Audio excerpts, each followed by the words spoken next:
CNE TV, objectivity is our watchword.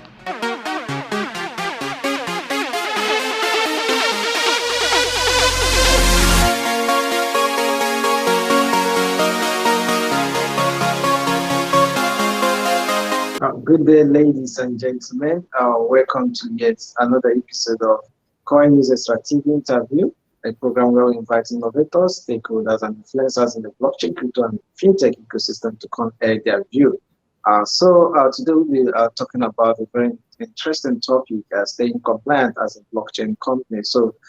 This has really been a big challenge for most especially startups in the blockchain and crypto ecosystem on staying compliant, most especially regulatory compliant. So I have with me Jamilia, who is the founder and CEO of Bytes Bow, who is joining us from UAE. You are welcome, Jamilia. Thank you. Thank you for having me. Yeah, you are welcome. How are you doing today? I'm doing great, doing wonderful. We can see. No problem. Thank you once again.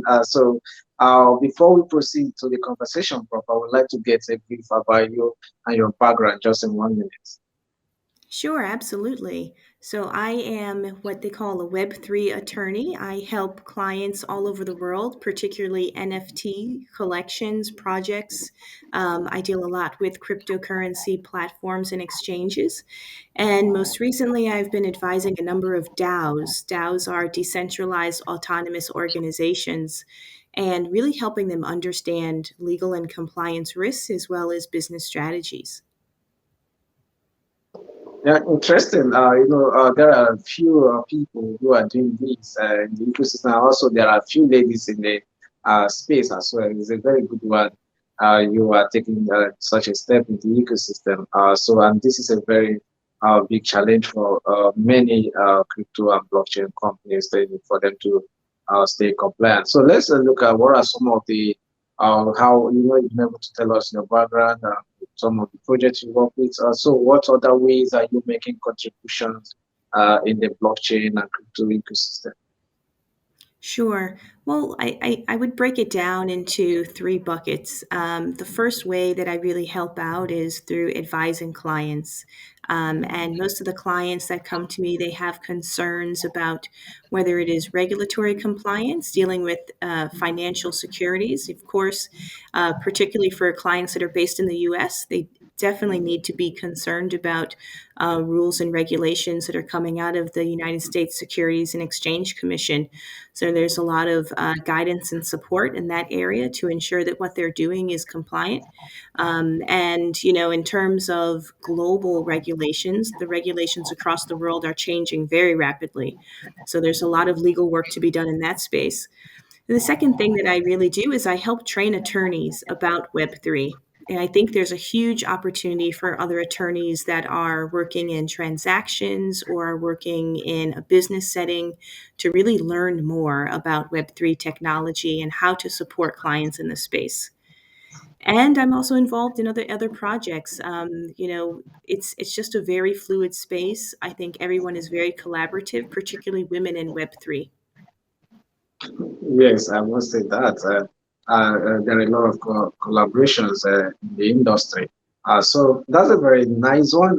Seems that you have a good background in this topic and also wealth of knowledge around this. You've really been a key player in the industry. What are the state? How would you assess the current state of regulations around blockchain technology? I think that every country is really just now trying to figure out where they stand in terms of not necessarily blockchain, but in with specific niches such as cryptocurrency or NFTs. Blockchain technology has so many different applications, whether it's health or fitness or government regulations. Blockchain technology is very broad. And so there is definitely, a very warm and friendly regulatory environment for blockchain technology in and of itself. I think the challenge becomes when you get into specific areas such as cryptocurrency. Around the world, countries are now just developing different regulations with respect to cryptocurrency. Here in Dubai, just about 2 weeks ago, there was announced the Virtual Assets Regulatory Authority that will come out called VARA, which will regulate virtual assets. And so you're seeing now this sort of emergence of new regulations country by country across the world. Yeah, there are a lot of regulations, and we see what is also happening over here in Nigeria and also other parts of the world. Regulations has really been a very tough one when it comes to this industry. Thank you very much for that. Let's look at this. How can startups, what are some of the procedures or ways that startups in the blockchain and crypto ecosystem can stay regulatory compliant? That's a really good question. I think it really depends on where the startup is actually based. Some countries are, very advanced and mature in terms of their regulations. I think Singapore is also another country. I've lived in Singapore for a few years. So Singapore is another country where, they're really laying the groundwork and they have a very mature regulatory landscape. If a startup is looking to start out, I would say first look at what industry are you in. So for example, if you want to open a sports betting NFT based collection or platform, right?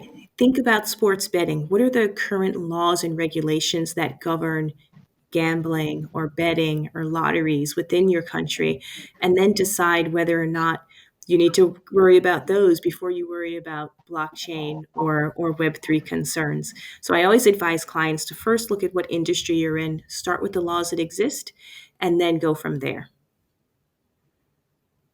Okay, interesting. That's very fine.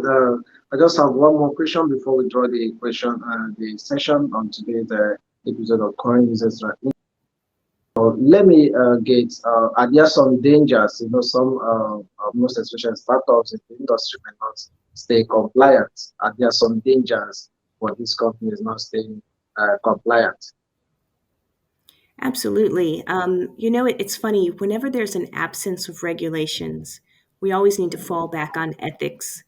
Ethics is something that is our guiding principle. It's our morals in terms of what we do. You hear a lot of information on the news these days about scams, frauds, rug pulls, and things like that. If you're starting in the industry, you need to first tap back into your ethics, your ethical core, your moral compass to really launch your project. And as long as you're loyal to your community when you're building an NFT community, or you're loyal to your customers and you're following those guidelines, that's the safe space to be in, and you will avoid all of those other dangerous pitfalls. Interesting. Thank you very much, Jamilia Gray, founder and CEO of BytePower, for joining us on the conversation. Before we wrap it up, I would just like to get your closing remarks. Absolutely. I would encourage anyone that wants to learn more about Web3 to do so, particularly attorneys. If you're out there and you find this information is very interesting and useful, please check out BytePower. We're always looking to train attorneys on Web3, and clients as well. If you're looking to engage an attorney, I would say look at BytePower as well. Okay, thank you very much. It was a wonderful discussion with you. I really appreciate your time. Thank you so much. CNE TV, objectivity is our watchword.